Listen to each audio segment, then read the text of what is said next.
பிடிவாதம் கொண்ட சிறுமி. ஒரு ஊரில் கீதா என்ற சிறுமி இருந்தாள். அவள் நன்றாக படிப்பாள்.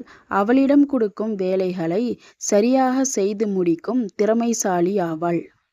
பெரியவர்கள் முதல் சிறியவர்கள் வரை அன்பாகவும் பணிவாகவும் நடந்து கொள்வாள். ஆனால் கீதாவின் பிடிவாத குணம் மட்டும் யாருக்கும் பிடிக்கவில்லை. கீதா அவள் அம்மா அப்பாவிடம் எது கேட்டாலும் உடனே வாங்கி தந்து விட வேண்டும். இல்லாவிட்டால் வீட்டையே போர்க்களம் போல ஆக்கி விடுவாள். அடுத்த நாள் கீதாவின் பிறந்த நாள் ஆகையால் ரொம்ப நாட்களாக கேட்டுக்கொண்டிருந்த விலை உயர்ந்த கை கடிகாரத்தை அன்றே வாங்கி தரச் சொல்லி அடம் பிடித்தாள். கீதாவின் பெற்றோர் தங்கள் சூழ்நிலைகளை கூறி அடுத்த மாதம் வாங்கி தருகிறேன் என்றனர்.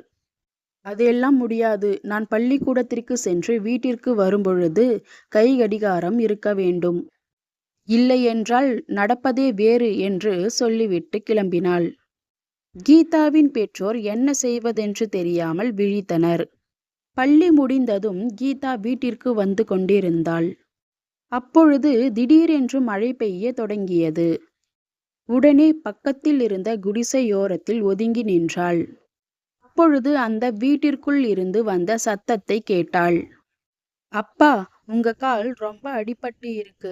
இருந்தும் லீவ் எடுக்காமல் ஏன் வேலைக்கு போறீங்க என்று ஒரு சிறுமி பேசுவதை கேட்டாள். நீதான் எல்லோரும் டூர் போறாங்க, நானும் போகணும்னு சொன்னல்ல. லீவ் போடாம வேலைக்கு போனாதான் உனக்கு டூர் போக பணம் தர முடியும் என்றார். அப்பா, நான் டூர் போகல, அடுத்த முறை போய்க்கிறேன். நீங்க உங்க காலை பார்த்துக்கோங்க அப்பா என்றாள். அந்த சிறுமியின் அம்மா அவள் டூர் போகட்டும், நீங்க ரெஸ்ட் எடுங்க.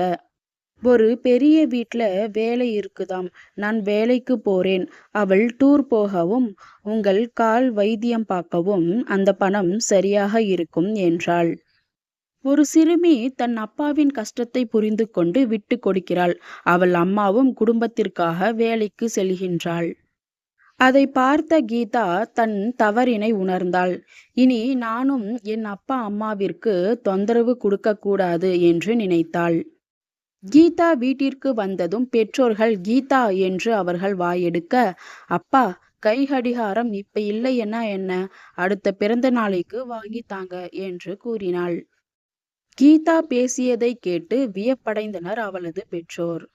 தனது பிடிவாத குணத்தை மாற்றிக்கொண்டு மகிழ்ச்சியோடு பிறந்த நாளை கொண்டாடினாள் கீதா. நீதி: வீட்டின் சூழ்நிலைகளை புரிந்து நடந்து கொள்ளுதல் வேண்டும். இதே போல சூப்பரான ஸ்டோரிஸ் கேட்கணுமா? அப்ப என்னோட சேனலை சப்ஸ்கிரைப் பண்ணிக்கோங்க. அடுத்த ஸ்டோரியில சந்திக்கலாம். பாய்.